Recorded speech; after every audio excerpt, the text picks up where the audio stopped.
Welcome into the latest edition of Extra Time. Thank you as always for your tweets. Shaka, Hislop with us here in the studio. Jan Fjortoft smiling away. It's always happy, Jan. I feel you have a very positive demeanour to life. Yeah, I have. I've been traveling for 6 months. I'll stay home for a couple of weeks now. So next time you speak to me, I'm probably divorced. Well, still smiling though. That's the most important thing. And we're done. After everyone saw what happened last night with Barcelona, can people seriously still put Real Madrid ahead of Chelsea in the quarterfinals, Jan?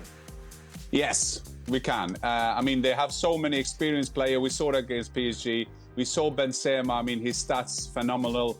Ancelotti, fantastic record. He will do his homework. But that will be an unbelievable game. I'm looking so forward to that. Yeah. Within the old fox of Ancelotti against Thomas Tuchel, that you both know I rate very highly. And yes, that is going. Champions League is going to be amazing. Yeah, it's kind of the standout tie, isn't it? Yeah, it really is. It really is for all those. And Chelsea themselves having their own off-the-field issues, shall we say, that though it hasn't really translated into a different form. So it's nicely poised. After seeing how Real Madrid were wrecked in El Clasico, would Mbappe have second thoughts on joining? No.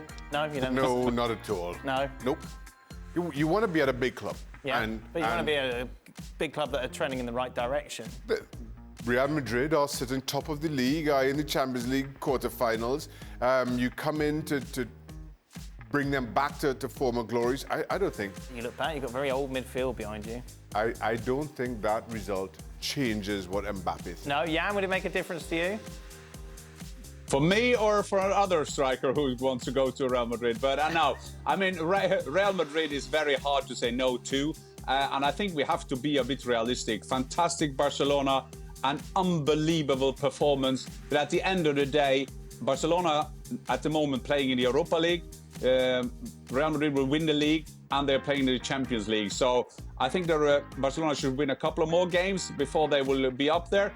Do I think that they could compete with Real Madrid next year in La Liga? Absolutely. Jan, did Barcelona's performance against Madrid make you really worried about your former team, Eintracht Frankfurt, playing them in the Europa League quarterfinals? That is the best draw ever for Eintracht Frankfurt. That's exactly what you need at this stage of the season. You're coming to an end in the Bundesliga. Everything you've done. You knocked out Real Betis in a quite dramatic game. All goals coming. Injury time, 90th minute, and then 120th minute for Eintracht Frankfurt. For them, it's a fantastic draw. And today, the Bundesland president, so it's the state president, the governor, said that now they can have a full house against Greuther Fürth and Barcelona, of course. So this is going to be one for the memory book for the Eintracht Frankfurt, the football club, and all the fans in and around the city. Will you go to that game, Jan? Oh, yeah. Yes, I hope so, but I hope that someone will also send me to work on that game. So I will see. We have the rights for this game, but we have another club called Bodø/Glimt who is playing Roma, so we'll see what they will do. So Jan wants someone to pay for him to go to the game. Is that your decision? You're the one who makes that decision, no, Dan? I would send Jan to a completely different game just to annoy him. Jan, what's your take on the whole Messi? We were discussing it during the show. I'm intrigued to get your view on it all. Is it a blessing in disguise that he left? Well, you should never say that to one of the best players in the world. Messi would have probably done his business again for Barcelona. It's a bit blasphemy to just talk about him bad. But I think that these dreams of him now coming back, I think then Xavi need to kill some darlings. I mean, he will build up something now in that midfield, and I don't think that would be right to take him back as it is now. No, absolutely not. Shaka, Barca seem to have found a way to get back to winning ways with a winning mentality sooner than anyone expected. But why haven't Manchester United not been able to do that for almost a decade now? Do they lack big club mentality? I don't think Manchester United lack big club mentality. I think they lack a sense of identity. And that's the one thing I think Xavi has brought back to Barcelona. Somebody who knows the club, has restored that identity to them. What about that Norwegian striker? Yeah, what's his name again? Doesn't he know the identity, the DNA of Manchester United? He should. You would think so, but it just didn't work Can I remind the people who have no access to Google in the homeland of Google that if you Google the first game of Ole Gunnar Solskjaer and compare them with Xavi, you will find some similarities. Maybe the Norwegian was better. Whoa, Jan, what are you doing? That is stats, So that is numbers. We compared Solskjaer's first game with Xavi's first game. That's it. I will say that the first game Solskjaer had for Manchester United, I don't have the numbers in my head, but you remember he won 8 or 9 of his first games for Manchester United. As Warren Buffett say, life is about numbers. And what identity did he bring to that side, Jan? That's the problem, isn't it, with Manchester United? Exactly, and that is a more interesting discussion because Xavi will do that. He will try to get that back in again, but also for Barcelona, it's the same for every other manager who takes over a club after it's been a disastrous, no disrespect to Ronald Koeman, who was a disastrous, it will take a time to turn him into a title contender, and that is the measurement of Barcelona. Ole Gunnar Solskjaer was second last season without seeing that identity starting into a new season, and then you're gone. Shaka, is Tammy Abraham the most underrated signing of the season? He's got 23 goals already, and Mourinho has labelled him a monster, which clearly means something. He's done well. Surprisingly well. I like Tammy Abraham, but just wasn't the right fit for Chelsea. But has found his space in Roma, and well done to him. What's interesting, Jan, before we went to air, said he could score 30 goals in Serie A. Yeah, but I mean, let's put it. It's not easy to score goals in Italy. I mean, that is it's a tough league to score goals in, and I think this is all about trust. Maybe if Tammy Abraham will have the same trust with a Thomas Tuchel or at Chelsea, he will do his stuff. But it's all the matter of who will trust you, and he's got that in Mourinho, and his numbers are sensational. Yeah, and when the manager is laying out the tactics game plan before the game, how often do players speak up and say they disagree? Does the team just follow orders even though they know it's the wrong game plan?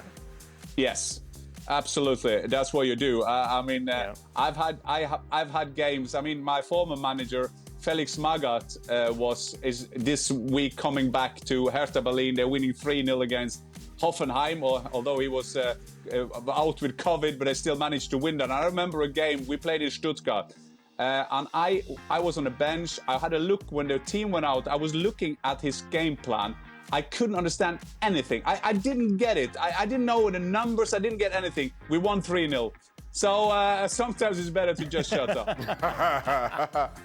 Okay. I'd like to hear Jan on this. I remember I played with a couple of Dutch players who always said that in Holland it was almost encouraged for the players to speak up. Wow. English players didn't.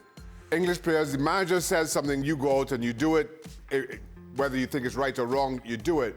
But the Dutch had a different understanding around that. They'd speak up and let their feelings be known. I don't know what Jan felt in all his travels in world football.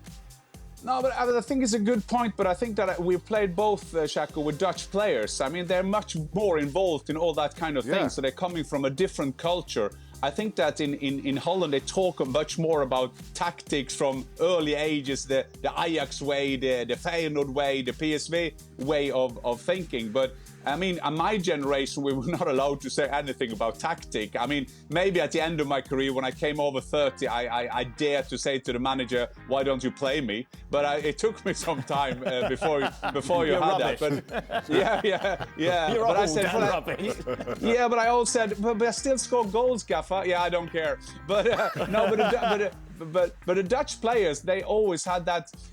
Some would say a bit arrogance to their way of doing that, because they always had opinions. No, we should play one out left, and he should come in, and the left foot should come in right, and all that. But I think what Dan, if you ask me, when the manager, the gaffer, has decided the strategy and the tactic, then there are not many people who stand up against that.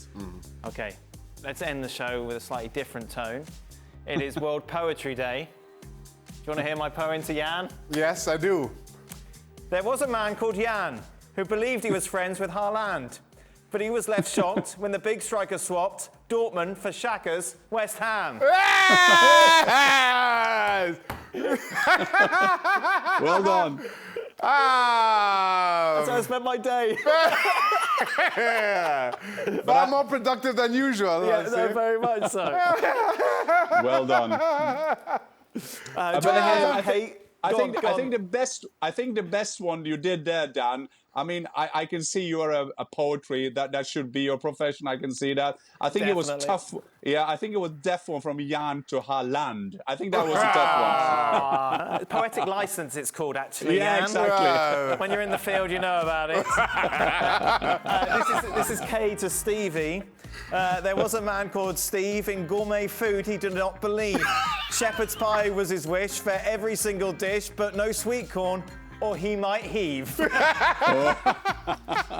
Couple for you, Shaka. Couple for you. Okay. There once was a goalie named Shaka who almost got scored on by Macca. His style wasn't pretty, but sometimes he's witty. He now has a key to a city. Yes! Very good. Last one, another one for Shaka. There was a man named Shaka Hislop. He loved to vacation non-stop. But when the time came to make a diving save, Ronaldo's first United goal, he could not stop. I didn't know that one. That was awful. That is a false use of poetry. Yeah, I agree. Yeah. Sid wrote some, but they had expletives in them. Oh, so we cannot use that. It's been that kind of weekend for Sid, isn't it? I know, exactly. Yeah, yes, it's been not necessary. It's just a lack of vocabulary that he can't grasp really the heart of poetry, and he has to drag it down to that level. No. Spoken like a true poet. Exactly. Like a student of the art form. Dan. There's a Nobel Prize somewhere for you in literature, Dan. So I think it's in so, definitely. It's in Sweden, and I will invite you to Norway at the same trip when you get that trophy in Sweden. Beautiful. I will look forward to that. That's it. We are done. Thank you very much to everyone who has been on. Thank you for everyone who sent us poetry as well. That was fun. ESPN FC. Yep, that's what I call fun these days. Getting old. ESPN FC is back on your screens tomorrow. Be sure to join us. Well, thank you very much for watching ESPN FC on YouTube. For more sports highlights and analysis, be sure to download the ESPN app. And for live streaming, premium content, and of course, ESPN FC 7 days a week, subscribe to ESPN+.